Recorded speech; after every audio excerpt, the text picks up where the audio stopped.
Good morning, class. Today's topic is adjectives. First, an adjective is a word that qualifies a noun. So we know that using an adjective we can give any quality or state of being to any noun. For this reason, adjectives are going to be almost always in front of the noun that they are describing. The adjective don't change regardless the verbal tense or the type of noun and the type of subject. If the subject is in first person, third person, in past perfect, in future simple, it doesn't matter. The adjectives remain the same. And there are many categories and uses of the adjectives, but today we're going to see the basic categories and uses. First, types of adjectives. There are many categories and types of these kinds of word, but today we're going to see the most common and basic types of adjectives. Starting from left to right, first we have opinion, which is an adjective that we use to give our opinion about somebody or something. For example, dangerous, boring, awesome, and easy. I can give a sentence, for example, she is awesome. We are giving our opinion about somebody. Then we have size, describing how big, small, thin, or fat is any noun, a person, a building, an animal. Then we have adjectives of age, it's the same thing. We are saying how old or young something is or somebody is. Old, young, adolescent, or ancient. Those are adjectives of age. Then we have the adjectives of shape, which describe the shape of something, usually something material, something like a building, something like a thing. But we can also use some adjectives of shape to describe a person. For example, we're going to see pointy, curved, round, and square. Now we can see that in here those nouns can describe a person. For example, if somebody is fat, we can joke around and say you are so round, for example. Then we have adjectives of sound, describing how something sounds. We have quiet, loud, pleasant, and harmonious. So the adjectives of sound are used to describe if something is too loud or too quiet. For example, the level of a sound of is that sound is good or bad, pleasant or harmonious, for example, are good kinds of sounds. Then we have the adjectives of color. Is we can use basically in here any color that we like. For example, black, blue, green, or brown. Then we have the adjectives of demonym, which are nouns that describes the origin of something or somebody. The nationality, for example, Spanish, Indian, Korean, or Argentinian. Those adjectives of demonym can also refer to a geographic position. For example, the word Norseman is about a person or describes a person that comes from the north. Usually, for example, Vikings are Norsemen. They come from the north of Europe. Then we have adjectives of texture, bumpy, smooth, furry, and rough. Usually these describe the surface of any noun. And finally, at last, we have adjectives of taste. What is the taste of something?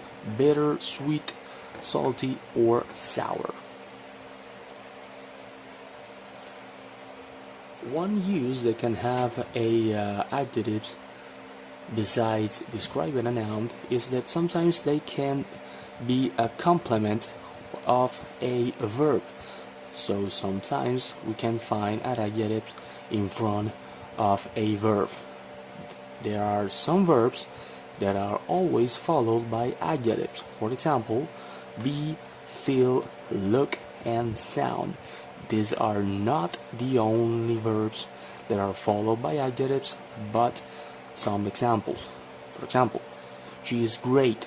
So we know that in here we have the auxiliary verb be, in this case is, can also be are.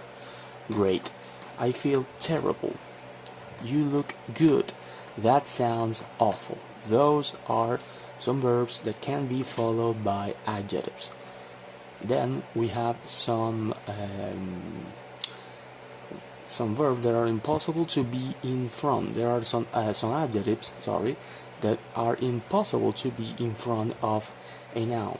For example, the children are afraid. So in this case, afraid, it is not in front of the noun, but is after. We have the noun children, and we have the verb afraid. And we have the snake is alive. So we have in here the adjective alive, which is in front of the noun snake. And we have they live alone. So we have alone, the adjective in front of, in this case, a verb and a pronoun. Then we have she is awake. We have awake, the adjective after she.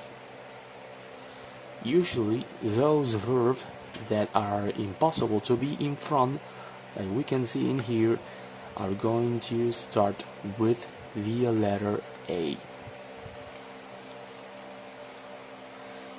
In here we have another use of the adjectives. For example, the adjectives that end with ing are used to refer to an inherent quality. That means a quality that is not going to change in a person. That person is what it is, so it's inherent. For example, he is boring, so that's not going to change. That's an inherent quality of a person. That is interesting, another inherent quality. Then we have the adjectives that end in ed. They refer to a temporary state, so it's a state of being that can change, so it's temporary. For example, I'm bored. So we know I am bored right now, but that may change in the future. We were surprised. Now we know in here that that was a temporary state because that was something that happens in the past. We were surprised. Now we are not. So then we have adjectives that are used as nouns. For example, the dead can't speak. We have in here the adjective that used to refer to a group of people that in this case are dead, and is an adjective. So we know in here that we are using the noun, the adjective dead as nouns. Zombies. Then we have the rich get richer. We have the adjective rich being used as a noun. So we have in here two examples of adjective that can be used as noun, but these are only examples. There are many more. An adjective creates pictures, and one picture says more than one word. So we need to be very careful when using adjectives, because if an adjective creates a picture, if we use the wrong adjective, we are going to send the wrong message. So as any group of words like adjective, like verbs, the more words that we know, it's going to be easier for us to create a picture using word. That is it for the adjectives.